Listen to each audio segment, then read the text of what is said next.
Welcome to टक झाल मिष्टि with Ipsita और आमी इप्सिता एखाने नो गालागाली नो किस्ती ओनली मस्ती। तो आजकेर এই ভিডিওটা কি নিয়ে হচ্ছে আশা করি বুঝতেই পাচ্ছেন। সবার আগে হাত জোড় করে আত্মার শান্তি কামনা করি মন্দিরার বাবা আজ আমাদের ছেড়ে মানে এই ইহলোক ছেড়ে উনি পরলোক গমন করেছেন। তো সেই খবরটা আমি একটু দেরি করেই পেয়েছি কারণ আমি অ্যাক্টিভ ছিলাম না। তো দেখলাম যখন একটা কমিউনিটি পোস্ট দেখলাম সোমনাথের, এমনি তো সবাই মুখে মুখে শুনেছিলাম, এখানে অবিশ্বাসের কিছু ব্যাপারই ছিল না।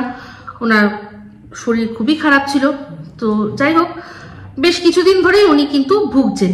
তো আমরা ওনার সম্পর্কে যতটা জানি উনি কিন্তু ক্যান্সার ফাইটার। একবার উনি সেই মানে সেই মারণ রোগ থেকে উনি সুস্থতা লাভ করেছিলেন, যদিও আমার মনে হয় পুরোপুরি সুস্থতা ওটা ছিল না।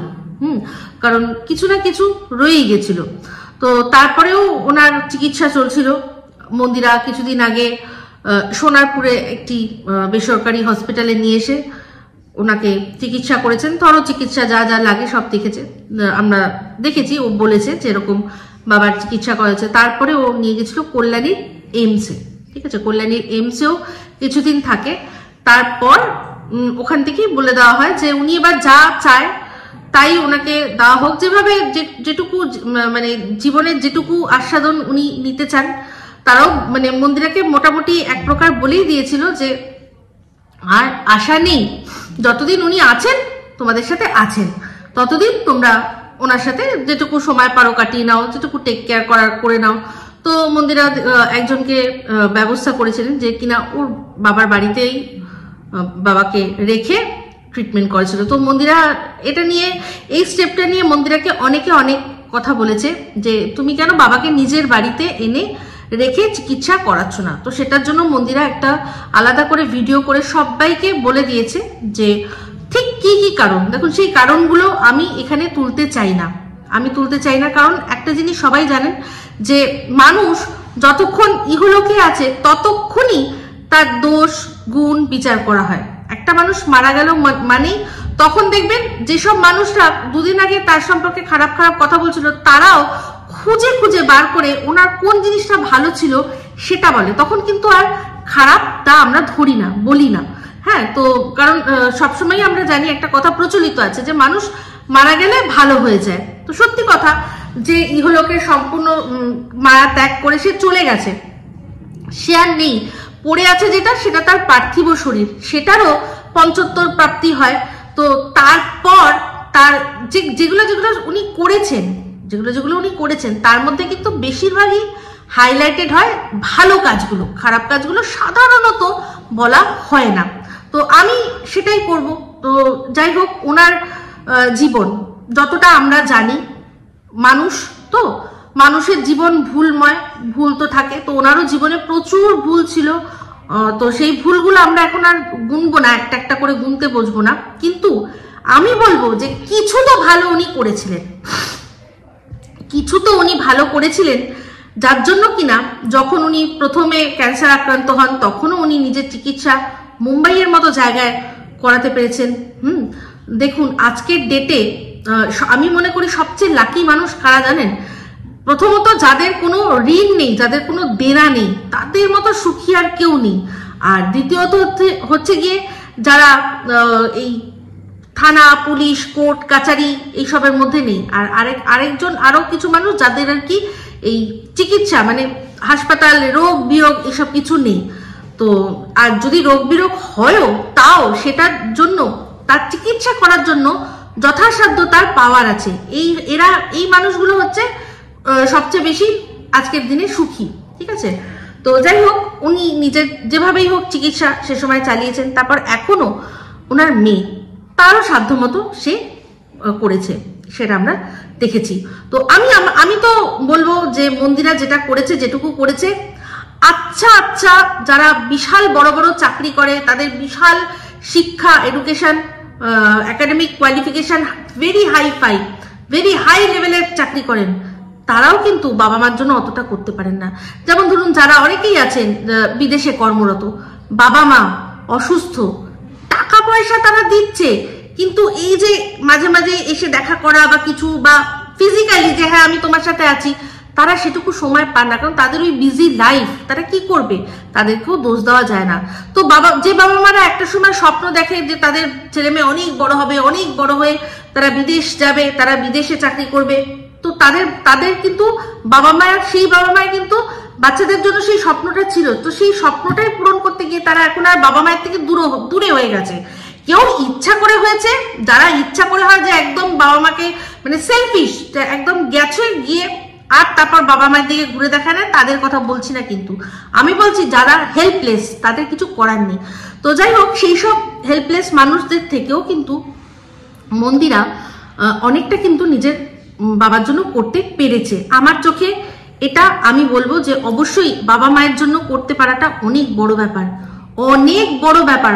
হতে পারে অনেক টাকা, কিন্তু বাবা মায়ের জন্য যে করতে পারে, যে সন্তানের সেই ভাগ্য আছে না, সেটাও কিন্তু অনেক ব্যাপার।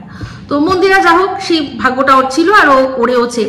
তো যখন ওখান থেকে নিয়ে এসেছিল, তারপরেও একজনকে দিয়ে রেখে দিয়েছে যাতে বাবার অসুবিধা না হয়, কারণ এখন ওর যা বাবার অবস্থা, মানে জাস্ট দিন গোনার ব্যাপার। খুব প্র্যাকটিক্যাল যদি কথাগুলো বলতে হয়, তাহলে দিন গোনার ব্যাপার। কারণ দেখুন, একটা মানুষ তার শারীরিক কন্ডিশন আমরা দেখে বুঝতে পারছি যে এই মানুষটাকে যত আমরা ধরে আটকে রেখে দেবো, ততই কিন্তু তার কষ্ট। আমরা যা করছি ওনাকে রাখার জন্য কোনোভাবে মন মানছে না, মনে করছি যে না উনি থাকুক, আমাদের সাথে থাকুক, ওষুধ দিচ্ছি, নানান রকম ট্রিটমেন্ট করাচ্ছি, সমস্ত কিছু মানে একেবারে কি বলবো, একেবারে বেশ ভালো করে চেষ্টা করে যাচ্ছি। তার সত্ত্বেও কিন্তু এটা বুঝতে পারছি না যে সেই মানুষটার কিন্তু কতটা কষ্ট হচ্ছে, তার কষ্টটা কিন্তু আমরা ভাগ করে নিতে পারছি না। তো আমার কাছে মন্দিরার বাবার আমি মনে করি যে ওনার পাস্ট লাইফে ওনার যতই ভুল থাকুক না কেন, যেই ভুলগুলোকে আমরা অনেক সময় পাপ হিসাবে বলি, যতই পাপ থাকুক না কেন, কিছু তো পুণ্য ওনার ছিল, যে জন্য মন্দিরার মতো একটা মেয়ে পেয়েছে, যে কিনা তার লাইফে তারও ভুলে ভরা জীবন। আমি সেইগুলো বলছি না, আমি অ্যাজ আ মেয়ে, মন্দিরা অ্যাজ আ ডটার সেইভাবে কথা বলছি। তো সেই মন্দিরা অ্যাজ আ ডটার আমরা প্রথম থেকেই দেখেছি, ওর বাবা যখন অসুস্থ ছিল, ওর বাবা পর্যন্ত বলেছে যে মন্দিরা আজকে আমার জন্য টাকা পয়সা দিয়ে করতে পারিনি, কিন্তু গতরে খেটে দিয়েছে সেই সময় প্রথম, ঠিক আছে?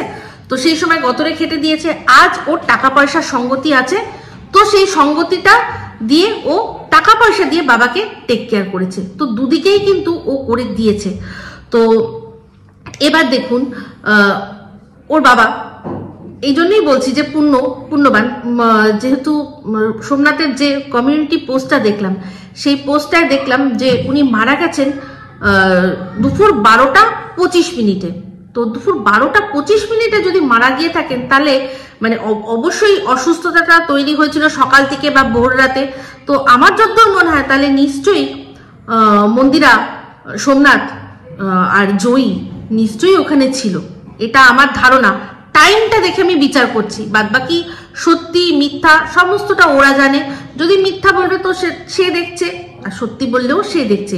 আমি কিন্তু বিশ্বাস করছি, কারণ মৃত্যু নিয়ে কেউ এই ছেলে খেলাটা করে না। তো সেখানে মেয়ে, জামাই, তারপর নাতনি, সবাইকে দেখে উনি চোখ বন্ধ করতে পেরেছেন, এটা আমরা ধরে নিচ্ছি। বাদ বাকিটা তো যখন ওরা বলবে তখন আমরা শুনবো, তাই না? যে মন্দিরা আদৌ যেতে গিয়ে পৌঁছাতে পেরেছে কিনা। জয়ী যার মধ্যে আর কি ওনার প্রাণ ছিল, প্রাণ ভোমরা কথাটা বলে না, তো নাতনি, ওই নাতনির মধ্যে ওনার প্রাণ ভোমরা আটকে ছিল, সেই প্রাণ ভোমরাটিকে একবার চোখে দেখতে পেরেছে কিনা সেটা আমরা তখন জানবো। আমি অনুমান করছি শুধুমাত্র সময়কে কেন্দ্র করে, ঠিক আছে? তো সেক্ষেত্রে আমি বলবো, কষ্ট পাচ্ছিলেন, কষ্ট থেকে মুক্তি পেয়েছেন, আর খুব তাড়াতাড়ি পেয়েছেন, খুবই তাড়াতাড়ি পেয়েছেন। এই ভোগাটাকে ভোগা বলে না। আমি দেখেছি এমন মানুষ আছে যারা বছরের পর বছর নিথর দেহ, কিছুই নেই, ভেন্টিলেটরের মধ্যে, টাকার সঙ্গতি আছে, ভেন্টিলেটরের মধ্যে মাকে বা বাবাকে রেখে দিয়েছে দিনের পর দিন, বছরের পর বছর, কিন্তু তাও বাবা মাকে ছাড়তে চাইছে না। ওই যে আছে ধিকি একটা কি একটা আগুন জ্বলছে, সেই আগুনের তাপেই, আমারই বন্ধুর মধ্যে বলছি, এরকম আছে, বাবা মাকে যেতে দিতে চায় না। তো সেক্ষেত্রে মন্দিরাও যেটুকু যা করার সেটুকু করেছে। তো যাই হোক, আমার এটাই ধারণা যে উনি সবাইকে দেখতে পেয়েছেন, পেয়ে এই কষ্ট থেকে মুক্তি লাভ করে উনি আবার নতুন করে নতুন জায়গায় নতুন শরীরে উনি জন্ম খুব শীঘ্রই লাভ করুন, সেটাই আমি ঠাকুরের কাছে কামনা করব।